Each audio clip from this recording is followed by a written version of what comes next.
Hi there, Jen here for www.myroadtoindependence.com, and I wanted to talk to you today about a topic that's near and dear to my heart, codependency. It is a issue that I currently have and that I have been struggling with for quite a while.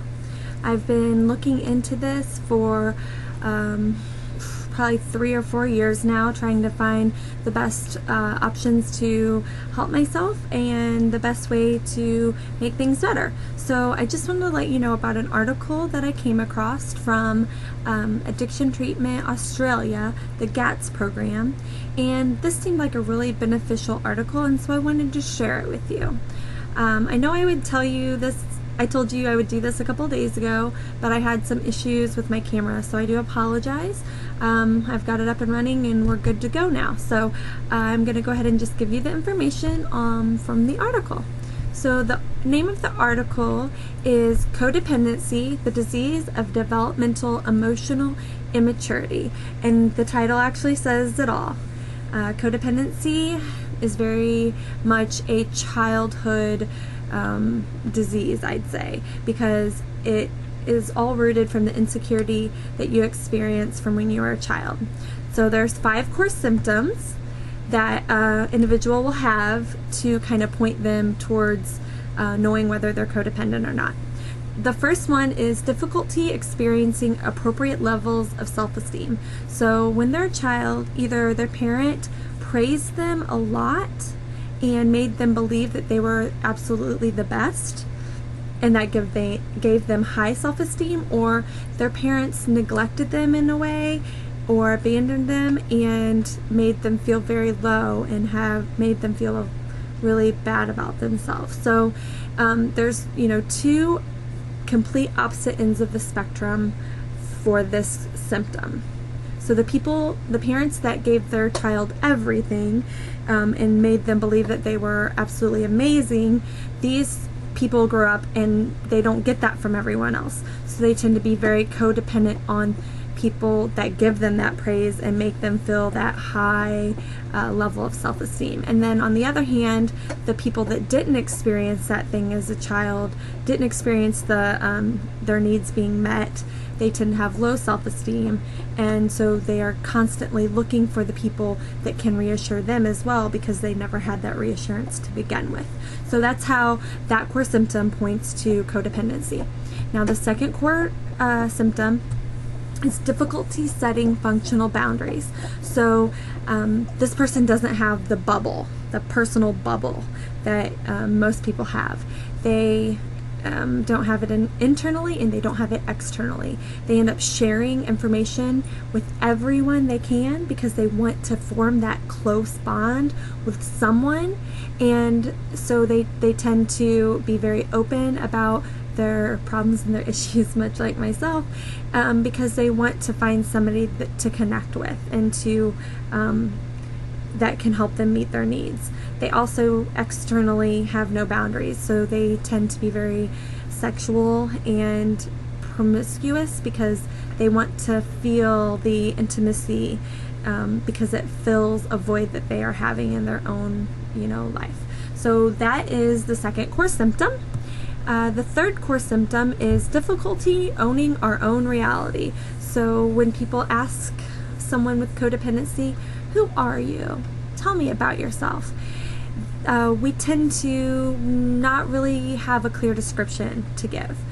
We might say, "I like baseball," and that might be because our dad loved baseball, so we took on that because of them. Or maybe we could say that we enjoy reading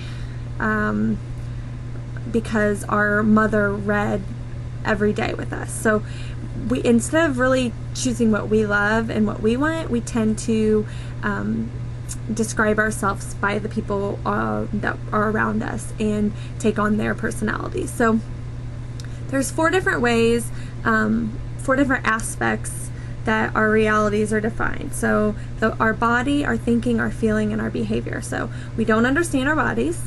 We don't understand what we're thinking, whether it's rational or irrational or not. We tend to blur the lines there, so we don't know if what we're thinking actually is the truth, or it's kind of our reality that we've made up in our head. Our feelings will be very dependent on our thinking, and our behavior will be very dependent on our feelings. So it's kind of a ripple effect, you know. We are thinking that our best friend doesn't want to hang out with us on a Friday night. Because we think that, our feelings are sad. So our behaviors are, we're just going to sit around and mope all night. So this thinking that we have is very irrational.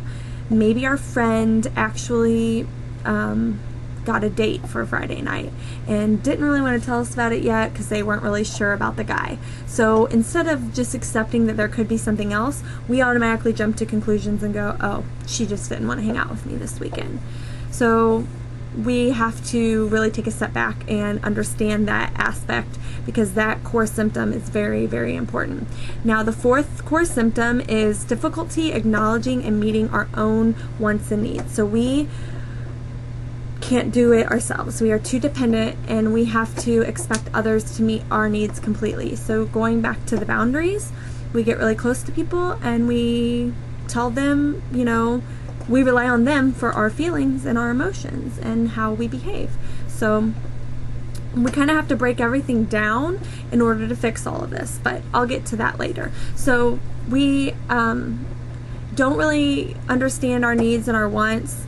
We kind of get them confused at times, and a lot of people that are codependent, instead of actually using people, sometimes they use materialistic items. So instead of asking for physical intimacy when that's what they really need, they end up going and buying clothes, because they're going to get that intimacy feeling from spending the money. So it's our lines are blurred, and we have to acknowledge that we have to do it for ourselves. We can't rely on everyone else to do it for us. Okay, so the fifth and last core symptom of being codependent is difficulty experiencing and expressing our reality moderately. So we think of things very black and white. We don't have that gray there. We're very extreme about things, and we create drama in our lives. It's almost like the only way to really feel alive is if there's some kind of drama going on. These are 5 core symptoms that are very difficult for people to live with, and that different people can have 1 or 2 of these, but when you have 4 and 5 of them, you know that you're codependent, and you know that you need to work on each of them and try to help yourself. So really, I think the best way to help yourself with your codependency is to really examine why you're codependent and why you have these feelings. Because like I said before, it could be because you've got too much praise, or it could be because you were neglected. So first taking a step and looking at that, and then from there just going on. If you have any more questions, like I said, I have been dealing with this for 4 or 5 years, and I've read a ton of things. So I have a little bit of insight, especially if you're a lot like me. So I would love to help you, and I'm going to continue on my path to try to be independent. So please join me again on my road to independence, and thank you very much for watching.